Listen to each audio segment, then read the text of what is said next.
আসসালামু আলাইকুম। চতুর্থ শ্রেণীর প্রিয় শিক্ষার্থীরা, আমরা আজকে পড়ব আজকে আমার ছুটি চাই। প্রিয় শিক্ষার্থীরা, এখানে দেখো একটা ছবি দেখতে পাচ্ছি। একজন শিক্ষার্থী, সে কি করছে? বসে কিছু লিখছে। দেখি তাহলে কি লিখছে। দেখো, শাহিন পড়ালেখার ফাঁকে ফাঁকে বাবা মার কাজে সাহায্য করে। ওর বোনটা অনেক ছোট, সে ছোট বোনের দেখাশোনাও করে। নিয়মিত স্কুলে যায়, কিন্তু একদিন শাহিন স্কুলে যেতে পারল না, কারণ ছোট বোনটার অসুখ করেছে। বাবাও বাড়িতে নেই। এমন অবস্থায় সে স্কুলে যায় কি করে? শাহিন দুটো চিঠি লিখলো। একটি চিঠি তার ক্লাসের বন্ধু শেখরকে, অন্যটা তার স্কুলের প্রধান শিক্ষককে। শাহিনের চিঠিটা প্রধান শিক্ষককে পৌঁছে দেবে শেখর। ওকে, তার প্রথম চিঠিটা এরকম, অর্থাৎ তার বন্ধুর কাছে কিভাবে চিঠি লিখলো সেই নিয়মটা আমরা এখানে দেখতে পাবো। দেখো, সফেদপুর 11/2/2025। ওকে, প্রিয় শেখর, আজ আমি স্কুলে যেতে পারবো না। আমার ছোট বোনটার খুব অসুখ, আর বাবাও বাড়ি নেই। তিনি সন্ধ্যায় আসবেন। প্রধান শিক্ষক বরাবর আমার লেখা চিঠিটা অবশ্যই পৌঁছে দেবে। দিনের সব পড়া ভালো করে দেখবে ও লিখে নিবে। বাবা বাড়ি এলে তোমার কাছ থেকে আমি সব পড়া দেখে নেব। তোমার গল্পের বইটাও নিয়ে আসবো।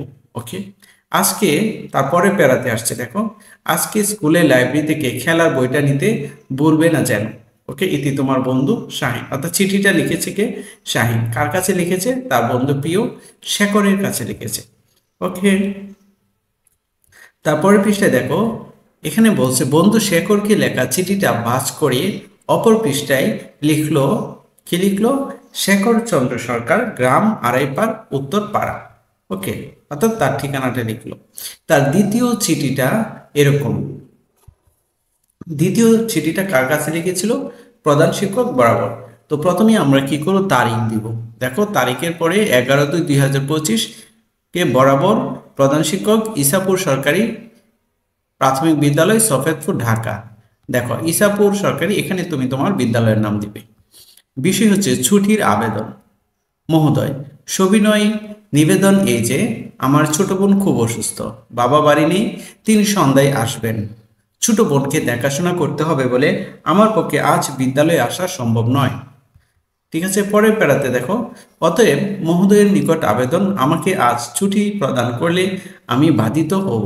নিবেদক আপনার অনুগত ছাত্র শাহিন রহমান, চতুর্থ শ্রেণী, ক্রমিক নম্বর কত? 2। ওকে, তারপরে পৃষ্ঠায় দেখো, প্রধান শিক্ষককে লেখা চিঠিটা বাস করে একটা খামে পুরল শাহিন, অর্থাৎ একটা খামের ভেতরে রাখলো। সে খামের বাম পাশে লিখলো কি? প্রেরক শাহিন রহমান, চতুর্থ শ্রেণী, পিতার নাম বদিউর রহমান, গ্রাম সফেদপুর, জেলা ঢাকা, পোস্টকোড 1345। এটা হচ্ছে যে চিঠিটা পাঠাবে তার ঠিকানা বাম পাশে থাকবে, আর ডান পাশে হচ্ছে যে চিঠি পাবে তাকে বলে প্রাপক। দেখো, লিখলো কি? প্রাপক প্রধান শিক্ষক, ইসাপুর সরকারি প্রাথমিক বিদ্যালয়, ডাকঘর, ইসাপুর, জেলা ঢাকা, পোস্টকোড 1344। ওকে, এখন দেখো, শাহিনের লেখা চিঠিটা পেয়ে শেখরকে সবকিছু ঠিক মতোই করেছিল। শাহিনের লেখা চিঠিটা পেয়ে শেখর সবকিছু ঠিক মতোই করেছিল। প্রধান শিক্ষকও ঠিকই জেনে গিয়েছিলেন ব্যাপারটা। তিনি চিঠিটার গায়ে ছুটি মঞ্জুরের কথা লিখে দিয়ে সই করে দিলেন। শেখরকেও স্যার জানিয়ে দিলেন যে শাহিনকে একদিনের ছুটি দেওয়া হয়েছে। আমরা প্রয়োজনে এরকম চিঠি লিখে জরুরি কাজ ও সমস্যা মোকাবেলা করতে পারি। চিঠি লেখার অভ্যাস করতে হবে। জানতে হয় কোন চিঠি কখন, কাকে এবং কিভাবে লিখতে হবে। এখানে দু ধরনের চিঠি বা পত্রের কথা বলা হয়েছে, অর্থাৎ চিঠিকে কি বলে? পত্র বলা হয়। ওকে, শাহিন বন্ধু শেখরকে যে চিঠি লিখেছে সেটি হলো ব্যক্তিগত পত্র, আর প্রধান শিক্ষককে যে চিঠিটি সে লিখেছে তাকে বলে আবেদনপত্র। ওকে, আমরা ব্যক্তিগত পত্র কাকে বলে, আবেদনপত্র কাকে বলে জানতে পারলাম।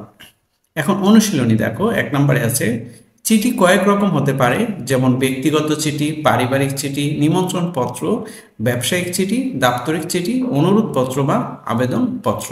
ওকে, এই হচ্ছে চিঠির ধরন। খতে দেখো, চিঠির মাধ্যমে সাধারণত কয়েকটি অংশ থাকে। চিঠির মধ্যে সাধারণত কয়েকটি অংশ থাকে। এখানে কয়টা অংশের কথা বলা আছে? 6টি অংশের কথা বলা আছে। 1 নম্বর হচ্ছে যেখান থেকে চিঠি লেখা হয়েছে সেই জায়গার নাম, ঠিকানা ও তারিখ। 2 সম্বোধন বা সম্ভাষণ। 3 মূল বক্তব্য, তো ভেতরে যে কথাগুলি থাকে সেটা হচ্ছে কি মূল বক্তব্য। 4 বিদায় সম্ভাষণ, অর্থাৎ পত্রের ইতি টানা মানে সমাপ্তি টানা। 5 প্রেরকের যে চিঠি পাঠাচ্ছে তার নাম ও ঠিকানা। 6 প্রাপক যে চিঠি পাবে তার নাম ও ঠিকানা। ওকে, এই 6টা অংশ থাকে। পরবর্তী 2 নম্বরে আছে, দেখো নিচের প্রশ্নগুলো উত্তর বলিও লিখি। এখানে 6টা প্রশ্ন আছে, এই 6টা প্রশ্নের উত্তর আমরা বলবো এবং লিখব। তো এখানে দেখো 2 নং প্রশ্নের প্রথম প্রশ্নটা হচ্ছে শাহিন কেন চিঠি লিখেছিল। এটা নিয়ে হবে কি লিখেছিল। উত্তর হবে শাহিনের বাবা বাড়িতে ছিলেন না, এদিকে ছোট বোনের শরীরটা ভালো ছিল না, তার স্কুলে যাওয়ার সমস্যা হলো, তাই সে চিঠি লিখেছিল। খ নম্বরে দেখো শাহিন কাকে চিঠি লিখেছিল। এখানে 2টা কাকে হয়ে গেছে, তোমরা একটা কাকে লিখ। ওকে, দেখো এটার উত্তর হবে শাহিন তার বন্ধু শেখর চন্দ্র সরকার ও প্রধান শিক্ষক জনাব আব্দুল লতিফ আহমেদ খন্দকারের কাছে চিঠি লিখেছিল। তারপরে ঘতে আছে, দেখো বন্ধু শেখরকে কেন শাহিন চিঠি লিখেছিল। এটার উত্তর হবে শাহিনের ছোট বোনের অসুখ করেছে, তার বাবাও বাড়ি নেই, তাই তার স্কুলে যাওয়া সম্ভব নয়, সেজন্য তাকে ছুটি চেয়ে চিঠি লিখতে হলো প্রধান শিক্ষকের নিকট। আর এই চিঠিটা পৌঁছে দেওয়ার জন্য চিঠি লিখলো বন্ধু শেখরকে। ওকে, তাহলে বন্ধু শেখরকে কেন চিঠি লিখলো আমরা পেয়ে গেছি। ঘ নম্বরে দেখো চিঠি লেখার ফলে শাহিনের কি লাভ হয়েছিল। উত্তর চিঠি লেখার ফলে শাহিনের একদিনের ছুটি মঞ্জুর হলো, ফলে তার অসুস্থ ছোট বোনের দেখাশোনায়ও সমস্যা হলো না। ওকে, ও নাম্বারে আছে, দেখো চিঠিতে সাধারণত কয়টি অংশ থাকে। চিঠিতে সাধারণত 6টি অংশ থাকে, আমরা অলরেডি কি পড়েছি, যেমন তারিখ, সম্বোধন, মূল বক্তব্য, বিদায় সম্ভাষণ, প্রেরক ও প্রাপকের পূর্ণ নাম ও ঠিকানা। ওকে, 3 নম্বর প্রশ্নে দেখো বলছে শূন্যস্থান পূরণ করি। চিঠির প্রথম অংশ, দ্বিতীয় অংশ, তৃতীয় অংশ, চতুর্থ অংশ, পঞ্চম অংশ, ষষ্ঠ অংশে কোন অংশে কি থাকে আমাদের সেটা লিখতে হবে। তো এটার উত্তর আমরা এইভাবে লিখব, চিঠি প্রথম অংশে থাকে কি নাম, ঠিকানা ও তারিখ। দ্বিতীয় অংশে থাকে সম্বোধন বা সম্ভাষণ। তৃতীয় অংশে থাকে মূল বক্তব্য। চতুর্থ অংশ হচ্ছে বিদায় সম্ভাষণ। পঞ্চম অংশে থাকে প্রেরকের স্বাক্ষর ও ঠিকানা। আর ষষ্ঠ অংশ হচ্ছে প্রাপকের নাম ও ঠিকানা। ওকে, আমরা 3 নম্বর প্রশ্নটা অলরেডি পড়েছি। এবং 4 নম্বরে বলেছে দাদুর কাছে একটা ব্যক্তিগত চিঠি লিখো। ওকে, এখানে দেখো, তো আমি এই পাশে ডান পাশে লিখবো তোমার এলাকার নাম, এখানে আমি গাবতলী দিয়েছি, আর তারিখ 15/6/2025, অর্থাৎ তুমি যে তারিখে লিখবে সেই তারিখে এই তারিখটা এখানে বসিয়ে দিবা। তো কিভাবে লিখতে হবে আমি সেটা একটু দেখিয়ে দিচ্ছি। এখানে লিখে দিচ্ছি কি শ্রদ্ধেয় দাদু, আমার সালাম নেবেন, আশা করি ভালো আছেন, বাড়িতে আমরা সবাই ভালো আছি। 2 দিন আগে আমার দ্বিতীয় সাময়িক পরীক্ষা শেষ হয়েছে, বলা চলে একান্ত অবসর। মজার মজার গল্পের বই পড়ে ভালো সময় কাটছে আমার। অবশ্য আমি শুধু গল্পের বই পড়ব তা নয়, প্রতিটি পাঠ্য বইয়ের 2টো করে অধ্যায় সম্পন্ন করে ফেলব। অর্থাৎ তোমার তার যে বিদ্যালয়ের যে স্কুলের বইগুলো আছে সেখান থেকে কি সে 2টি অধ্যায় করে সম্পন্ন করে ফেলবো বলছে। ওকে, গত ঈদে বাড়ি আসতে পারেননি, তাই আমাদের ঈদের আনন্দ মলিন হয়ে গিয়েছিল। এবার ঈদের 4 দিন আগে চলে আসবেন, দাদিকে আমার সালাম দেবেন। আজ এখানে শেষ করছি। দেখো ডান পাশে দেখো শেষে লিখবো ইতি আপনার স্নেহের আবু সালমান। ওকে, এখানে একটা প্রেরক থাকবে বাম পাশে, ডান পাশে থাকবে প্রাপক, আর উপরে এখানে একটা ডাক টিকিট লাগাইতে হবে। এখানে লিখে দিব ডাক টিকিট। তো প্রেরক আবু সালমান, পিতা ওসমান গনি, গ্রাম ও ডাকঘর আজমপুর উপজেলা, গাবতলী জেলা, বগুড়া। প্রাপক বাড়ি নং 6, রোড নাম্বার 9, ধানমন্ডি, ঢাকা 1205। প্রিয় শিক্ষার্থীরা, এই হচ্ছে আমাদের চিঠি। পাশের স্কুলের সাথে অনুষ্ঠিত ফুটবল খেলা দেখার জন্য 4র্থ শ্রেণীর পক্ষ থেকে ছুটি চেয়ে প্রধান শিক্ষকের নিকটে একটা আবেদনপত্র লিখি। দেখো প্রথমে তারিখ দিতে হবে, অর্থাৎ যে তারিখে তুমি চিঠি লিখবা সেই তারিখটা দিতে হবে। তারপর হচ্ছে বরাবর প্রধান শিক্ষক, তুমি তোমার বিদ্যালয়ের নাম দিবা। এখানে আমি একটা বিদ্যালয়ের নাম দিয়েছি, সবুজমতি সরকারি প্রাথমিক বিদ্যালয়।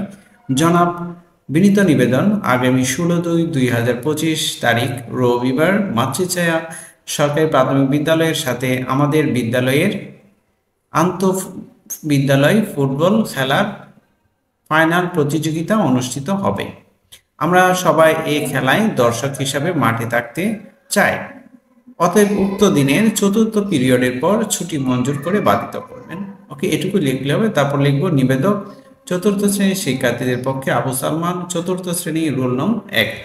ওকে, আমাদের আবেদনপত্র লেখা শেষ। এখন দেখো 5-এ আছে লিখলো, দেবে, করছে, দেখবে, আসবো, পারছি, লিখবো, করলেন, জানতে। এগুলো সবই কি চলিত ভাষার ক্রিয়াপদ। ওকে, যার দ্বারা কোনো কাজ করা বোঝায়। দেখো, লিখা এটা একটা কাজ, দেওয়া এটা একটা কাজ, এগুলা সবই কি চলিত ভাষার ক্রিয়াপদ। ওকে প্রিয় শিক্ষার্থীর, এই চ্যাপ্টারটা শেষ করেছি। বুঝতে পেরেছো কিনা একটু কমেন্টসে জানিয়ে দাও। তো আজকের মতো এই পর্যন্তই। আর পরবর্তী ভিডিও দেখার জন্য চ্যানেলটি সাবস্ক্রাইব করো। তো আল্লাহ হাফেজ।